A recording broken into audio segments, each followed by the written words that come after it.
வணக்கம் நண்பர்களே. இன்று நாம் பேசப்போகும் விஷயம் ஒரு கார்ப்பரேட் நிறுவனத்தில் நடந்த அநீதி பற்றியது மட்டுமல்ல, நம் தமிழக ஊடகங்களின் இரட்டை வேடத்தை பற்றியது.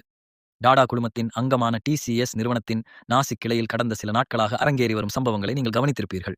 ஆனால், நம் ஊடகங்கள் காட்டும் செய்தியில் ஒரு மிகப்பெரிய உண்மையை அவர்கள் திட்டமிட்டு மறைக்கிறார்கள். இந்த கொடுமை எப்படி தெரியுமா வெளியே வந்தது?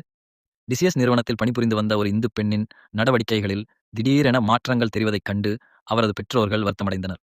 ஒரு கட்டத்தில் தங்கள் மகள் வீட்டில் மறைமுகமாக இஸ்லாமிய முறைப்படி நமாஸ் செய்வதைக் கண்டு அவர்கள் அதிர்ச்சியில் உறைந்து போனார்கள். தன் மகள் எப்படி இப்படி மாறினாள் என்று விசாரித்த போதுதான் அந்த அலுவலகத்திற்குள் நடக்கும் கொடூரங்கள் அம்பலமாகின.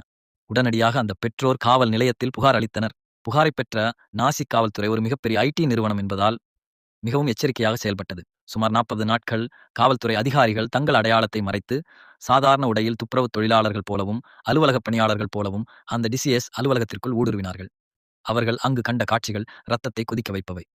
உயர் அதிகாரிகளாக இருந்த நிதா கான் மற்றும் அஸ்வினி செனானி போன்றோர் அந்த பெண்ணை பாலியல் ரீதியாக அச்சுறுத்தியது மட்டுமல்லாமல் அலுவலக நேரத்திலேயே கட்டாயப்படுத்தி நமாஸ் செய்ய வைத்திருக்கிறார்கள்.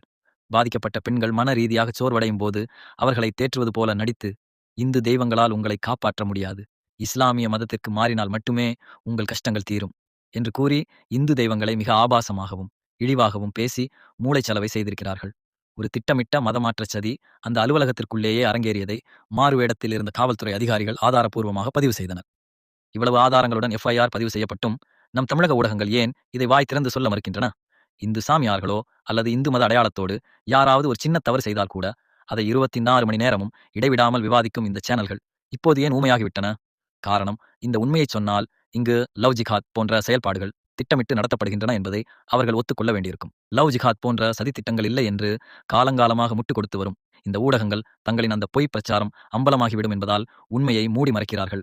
லௌகிக ஆதாயத்திற்காகவும் ஒரு குறிப்பிட்ட மதத்தினருக்கு ஒத்துழைக்க வேண்டும் என்பதற்காகவும் இவர்கள் செய்யும் இந்த துரோகத்தை நாம் கண்டிக்க வேண்டும். ஒரு மிகப்பெரிய கார்ப்பரேட் நிறுவனத்திலேயே நமது பெண்களை நமாஸ் செய்ய சொல்லி வற்புறுத்துகிறார்கள் என்றால் சாதாரண பெண்களின் பாதுகாப்பு என்ன? மத அடையாளத்தை பார்த்து செய்திகளை தணிக்கை செய்வது சமூக நீதி அல்ல, அது அப்பட்டமான வஞ்சகம். ஊடகங்களின் இந்த இரட்டை வேட முகத்திரையை கிழிப்போம். உண்மையை உறக்கச் சொல்வோம். விழிப்புணர்வுடன் இருப்போம்.